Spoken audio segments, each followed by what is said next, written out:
নমস্কাৰ মই স্পৃহা ফুকনে আপোনালোকক এই ভিডিঅ'টোলৈ স্বাগতম জনাইছোঁ। আজি এফালে যাবলৈ ওলাইছোঁ। ব্লগটো খালি ৰাতি হৈছে দেই। ক'লৈ যাম আপোনালোকক দেখাই থাকিম বাৰু দেই। ভিডিঅ'টো কিন্তু চাই থাকিব আকৌ দেই। এয়া চৰাইদেউ চুকাফাত ৰাস মহোৎসৱ চাবলৈ আহিছোঁ। ইয়াত এইবাৰ প্ৰথম পাতিছে দেই। ইফালে মা আহিছে, কনপি আহিছে। আমি এইফালৰ পৰা বেটেৰীলৈ গৈছোঁ বাৰু। এয়া ভিতৰত সোমাইছোঁ আৰু এইফালে এখন নেত্ৰগায়ত্ৰী আহিছিলে আৰু দেৱাশিষ বৰঠাকুৰ আহিছিলে। এয়া এতিয়া ইফালে নামঘৰ এভাগ স্থাপন কৰিছে। এখন খেলপথাৰত ৰাসখন পতাৰ বাবে নামঘৰ ইয়াত নাম প্ৰসংগ কৰিছিলে। অকণমান দেখাই দিছোঁ। স্থান পাবলৈ সক্ষম হৈছিলে শ্ৰীমতী স্পৃহাৰ ফুকন। দ্বিতীয় স্থান পাবলৈ সক্ষম হৈছিলে শ্ৰীমতী অনুষ্কা ৰাজখোৱা। তৃতীয় স্থান পাবলৈ সক্ষম হৈছিলে শ্ৰীমতী ৰাজনন্দিনী বৰগোহাঁই। খৰ শাখাৰ 15 তাৰিখে ৰাসৰ বিষয়ে ৰচনা আহিছিলে। মই ৰচনাত বঁটা পাইছিলোঁ বাবে বঁটা বিতৰণিৰ কাৰণে তাত মানুহসকল বহাই থৈ দিছিলে। এইফালে আমিও বহি আছোঁ বাৰু। অলপ পিছতে বঁটা বিতৰণি কৰিব। নাটকখন আৰম্ভ হোৱাৰ প্ৰাক্ষণত দিনটোৰ কাৰ্যসূচীৰে কিছুমান কাৰ্যসূচী লোৱা হৈছিল। চিত্ৰাংকন প্ৰতিযোগিতা বা ৰচনা প্ৰতিযোগিতা অন্যান্যবিলাক।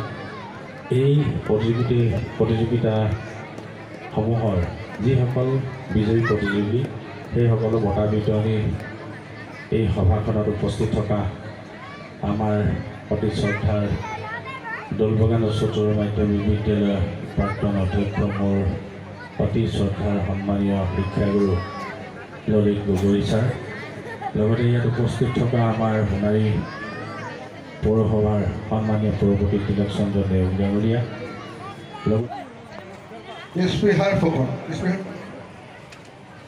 স্পৃহাৰ ফুকনৰ বঁটাটি প্ৰদান কৰিব উদযাপন সমিতি সভাপতি সন্মানীয় শ্ৰীযুত ধৰ্মেশ্বৰ কোঁৱৰ ডাঙৰীয়া দিয়ে। বঁটাৰ এখনি মানপত্ৰ উদযাপন সমিতি হৈ এটি স্মাৰক।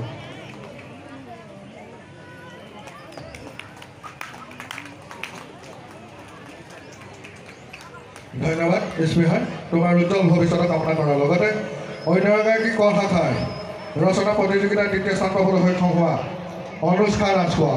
অনুষ্কা ৰাজখোৱাৰ বঁটাটি প্ৰদান কৰিব আমাৰ চৰাইদেউ জিলাৰ যুৱ নেতা, যুৱ সমাজকৰ্মী, আমাৰ সকলোৱে পৰিচিত ৰূপম গগৈ ডাঙৰীয়া দৰে।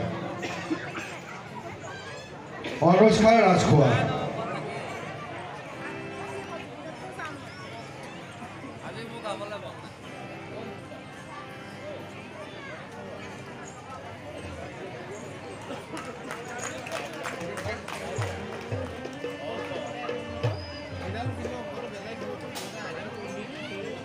তৃতীয় স্থান পাবলৈ সক্ষম হোৱা ৰাজনন্দিনী বৰগোহাঁই।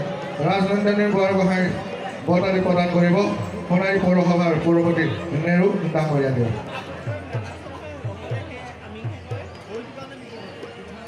আমি খ শাখালৈ যাব বিচাৰিছোঁ। খ শাখাৰ প্ৰথম স্থান অধিকাৰ কৰিছিলে হিমাংশু বৰুৱা, শ্ৰীমতী জ্যোৎস্না সন্দিকৈ, শ্ৰীমতী সন্ধ্যা কোঁৱৰ। এই তিনিগৰাকীক মই মঞ্চৰ কাষত বিচাৰিছোঁ। ৰচনাৰ প্ৰতিযোগিতাত খ শাখাৰ প্ৰথম স্থান অধিকাৰ কৰিছিলে হিমাংশু বৰুৱা, জ্যোৎস্না বিশ্বধাৰং গগন সদৃশং মেঘবৰ্ণং শুভঙ্গম লক্ষ্মীকান্তং কমলনয়নং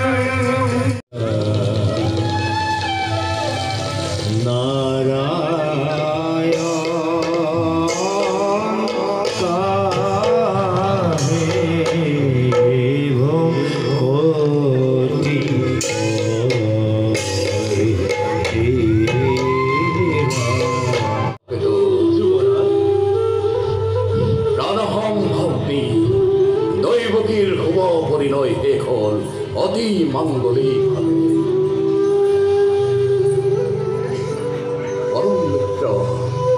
পৰম মিত্ৰ বসুদেৱৰ দৰে গুণী জ্ঞানী পাত্ৰৰ হাতত দৈবকী কল্পন কৰিবলৈ পাই আজি মই অতি আনন্দিত কালকেতু তাৰোপৰি নিমন্ত্ৰিত অতিথি আৰু বৰযাত্ৰীসকলে কালি ভিডিঅ'টো সামৰিব নোৱাৰিলোঁ আৰু দেই কালি আহোঁতে অলপ দেৰি হ'ল 12:30 মানে বাজিলে এইফালে ধুন্তিয়ে মোক আমলখি লগাই আছে তাই নিজেও ঘঁহি ল'লে এইফালে চেনি মাই আমি গোটেই তিনিজনীয়ে গৈছোঁ আজি তাতে বন্ধ নহয় স্কুল নাচৰ ক্লাছ আজি নাই হ'বলা এতিয়ালৈকে দিয়া নাই বাৰু এইফালে আমলখি লগাইছোঁ কালি প্ৰাইজকেইটা ভালকৈ দেখাবলৈ নহ'ল নহয় মই আজি দেখাইছোঁ ৰ'ব এইটো হ'ল ট্ৰফিটো আৰু এখন প্ৰমাণপত্ৰ আকৌ ৰচনা তাৰমানে এইবাৰ ৰাসৰ বিষয়ে এইবাৰ প্ৰথম লিখিছোঁ দেই মই যে ৰাসৰ বিষয়ে যে ৰচনা আছিলে গমেই নাপাইছিলোঁ এইবাৰ দিলোঁ এইবাৰহে গম পাইছোঁ দেই ৰচনা আছে বুলি ৰাসৰ ওপৰত ৰাস শব্দটো তাৰমানে মূলতঃ ৰ শব্দৰ পৰা আৰম্ভ হৈছে ৰা শব্দটো তাৰমানে ৰ আ আৰু দন্ত্যাহৰ পৰা সংযোগ হৈ পিনি তাৰমানে বনিছে ৰ মানে ৰমন আ মানে আনন্দ আৰু হ মানে সংযোগ সেইবোৰে লিখিছোঁ আৰু এইফালে আমি এতিয়া আহি আছোঁ পথাৰলৈ মাহঁতে ধান দাই আছে আৰু এইফালে আহিছে মোৰ লগত চেনি মাই ৰবাব টেঙা লৈ আহিছোঁ চুকা টেঙা লৈ আহিছোঁ পথাৰত চাহ পানী খোৱা টেঙা খোৱা ভিডিঅ' কৰিবলৈ নহ'লে খাওঁতে গ'লগৈ মনতে নপৰিলে তেনেহ'লে ভিডিঅ'টো সামৰিছোঁ দেই বাই বাই